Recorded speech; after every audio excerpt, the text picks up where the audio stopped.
Dear me, this is terrible to remember. I think they gave him 2 shots in there and he fell. And they finished altogether with 11 or 12 bullets while he was lying down.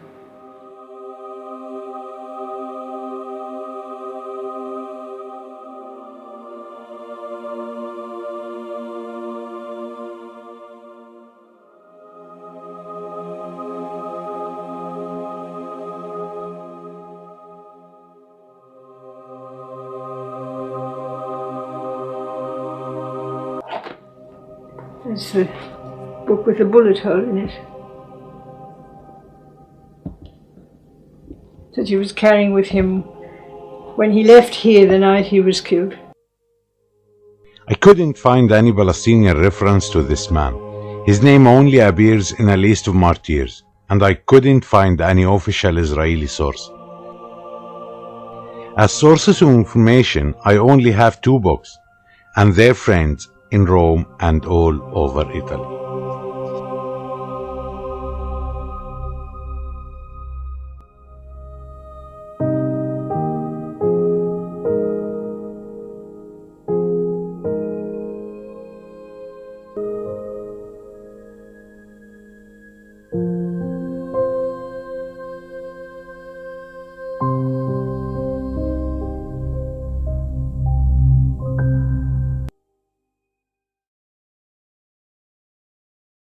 Wael Zuaiter, a well-known Arab translator, came to Nablus after gaining his doctorate in law from the Sorbonne University. He decided to build his home on top of a hill overlooking the city and to start his active social and political life there. Wael was the second child of Adil marriage with Maysoon. He was born on 7th of January 1934.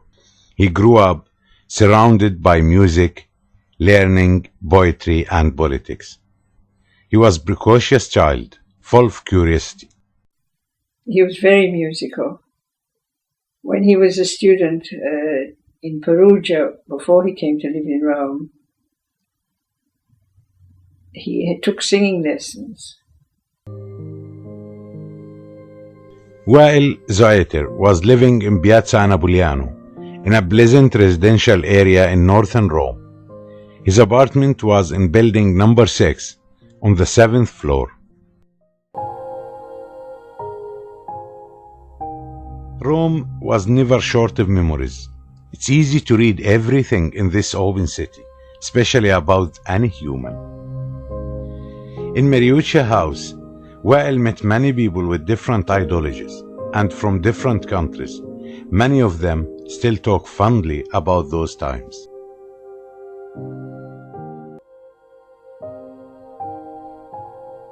So there we were after the 6 Days War, Wael in a state of flux, not knowing what to do really. He in fact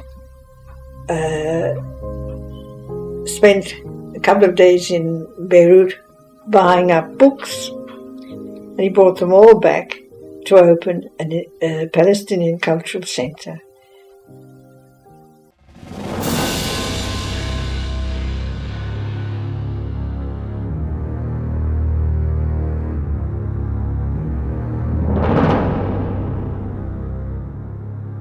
Black September gunmen broke into the Olympic Village in Munich and took hostage the Israeli Olympic team. They planned to exchange them for 200 Arab prisoners in Israeli prisons. While the gunmen were moving their Israeli hostage to the airport, snipers shot at them but failed to kill them all. The surviving gunmen blew up the 2 planes, killing all of their hostages. All of the gunmen were also killed. This tragic event ended as a bloody massacre in the airport. Golda Meir had refused any exchange with the Black September, and immediately after this massacre, she announced the decision to kill prominent Palestinians in Europe. They formed the hit team and started to gather information, in preparation for assassinations. The professional killers, the hit team, arrived in Rome.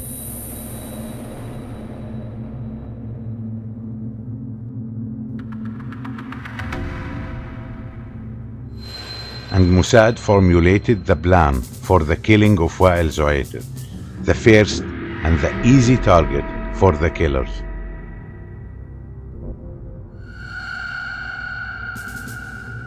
They started to follow him from place to place, everywhere he went.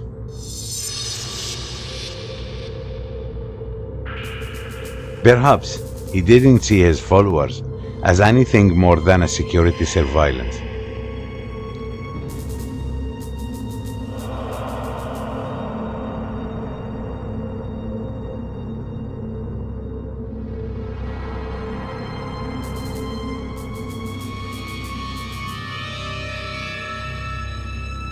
The hit team continued to watch him.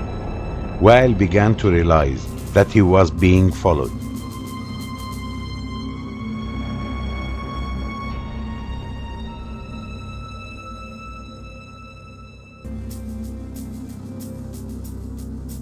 He entered the building from entrance C as usual, carrying some X-rays from a visit to his doctor, his dinner, and a book 1001 Nights, where he was in process of translating.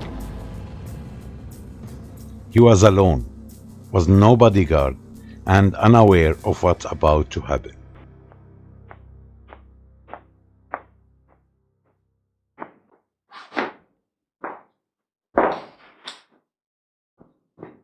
And this is where he must have decided to run away. Fell down here.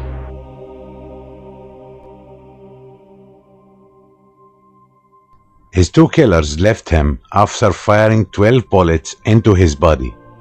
As he lay where he had fallen on the ground, the last bullet went into his forehead. He died instantly. Those few weeks, I was in a state of shock. And my friends took me away from this house anyway. So that helped me in the beginning.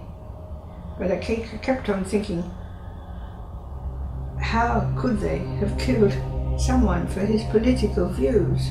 Somebody who was a poet, a man, a peaceful man, and they killed him. I should have remembered that they'd also killed Kanafani, a poet, but I don't think I remember that.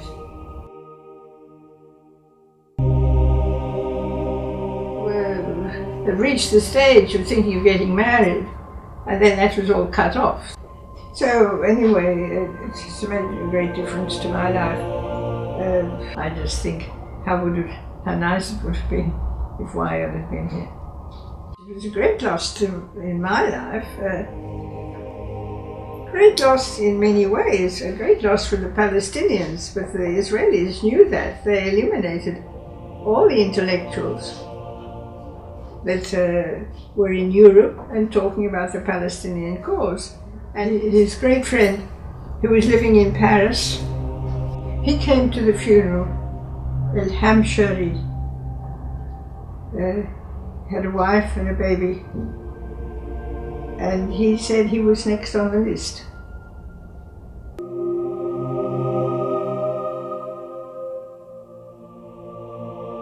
Wael now lies in Damascus, in the cemetery for the Palestinian martyrs.